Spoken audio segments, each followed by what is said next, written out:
Tennessee congressman, chaired the House Homeland Security Committee, and retired U.S. Army major. And as an important aside, the recipient of the Bronze Star, Meritorious Service Medal, and so many more. Mark Green, thank you for joining me, sir.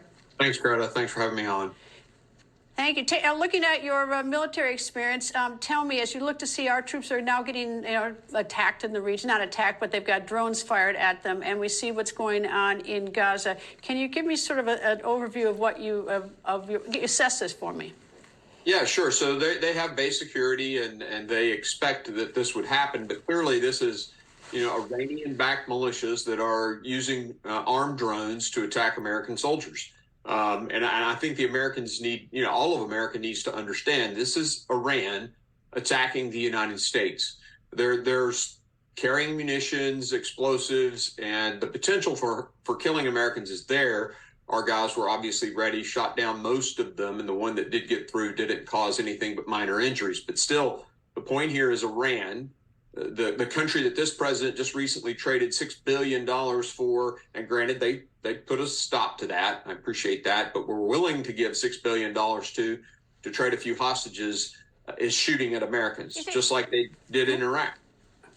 Well, explain this to me. I mean, like, you've got this horrible atrocity with Hamas attacking, coming out of the Gaza on October 7th, and Hamas financed by Iran. You've got Hezbollah financed by Iran on the northern border of Israel. It seems to me that the problem is that we're sort of, what are we going to do about Iran? I mean, it's like, as long as Iran is able to finance these two organizations, this will go on. I mean, you can wipe out the leadership now, but what is going to be done about Iran? Yeah, no, that's a very good question. And President Trump did an excellent job of placing sanctions that worked. What this president has done is lifted those sanctions, allowing them to sell as much as 2 million barrels of oil a day, putting $25 billion into their coffers. That money is then turned around and used by Hamas and Hezbollah and the other Iranian-backed militias in Syria and Iraq to basically sow discord throughout the Middle East.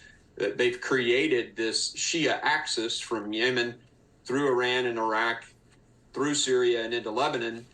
It's just, very dangerous. If we were to impose, let's say we impose the Trump sanctions tonight, is that they would not have an impact, I assume, to the extent that they have, an enormous impact on Iran. They're not going to have an impact in the next week or two or months. It's going to take a while for those. So in the meantime, though, there's a lot going on that Iran's doing in the meantime. Do we just say, well, let's wait to see how these sanctions work? Or is there something really more muscular that we can do towards Iran? I mean, the thought of us going into Iran or attacking Iran is horrendous. On the other hand, they are killing people by what they're doing with Hamas and Hezbollah. Well, there's no excuse for us not hunting down the militias that fired the rockets on the American base and killing those guys. We should do that, hands down.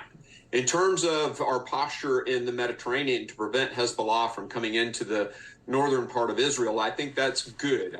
Being there forcefully with a large, 2 aircraft carriers is a lot of firepower. The Air Force assets that have moved into the region, those are good things. But that's to scare. But those are to scare them, supposedly. That doesn't. Yeah, no, that's a good. I just don't see a deterrence. I don't see the deterrence by scaring them that we show up with our big, huge, 1,000-foot or 1,100-foot aircraft carriers and say, here we are.